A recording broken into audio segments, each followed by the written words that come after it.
la voix de Josep Borrell, également chef de la diplomatie européenne, appelle à un cessez-le-feu immédiat à Gaza et au Liban. Les frappes de l'armée israélienne contre les soldats de l'ONU, contre la FINUL qui est déployée dans cette zone tampon au sud du Liban sont jugées ici inacceptables. Vous l'avez dit, 42 pays sont réunis ici à Barcelone depuis hier, mais il y a un grand absent. Comme l'année dernière, Israël n'est pas là. Ces pays, donc les pays du Maghreb, du Proche-Orient et l'Europe ont eu l'occasion de dialoguer, d'échanger et de constater aussi des points de divergence notamment sur la reconnaissance de l'État palestinien.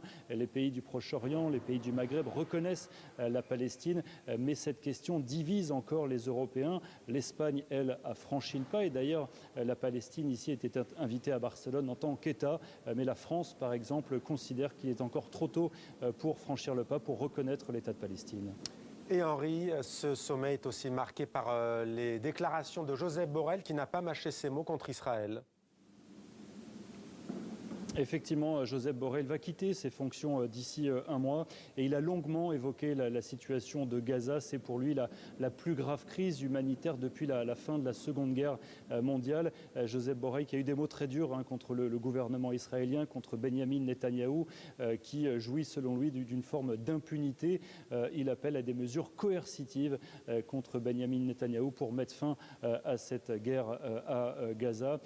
Josep Borrell qui a également fait sien les mots de Emmanuel Macron la semaine dernière, le président français, qui avait dit on ne défend pas la civilisation en imposant une forme de barbarie. Eh bien, Josep Borrell, lui, a repris ces mots qui d'ailleurs avaient suscité beaucoup de commentaires la semaine dernière en France. Et puis, Josep Borrell, à la fin de son intervention, de cette conférence de presse qui a eu lieu cet après-midi, il a évoqué une forme de constat d'échec de la diplomatie. Il a fait part de sa tristesse, de son amertume, de voir que cette diplomatie ne permet pas de mettre fin à cette guerre. Et il a conclu avec ces mots: il faut arrêter de regretter pour se mettre enfin à agir.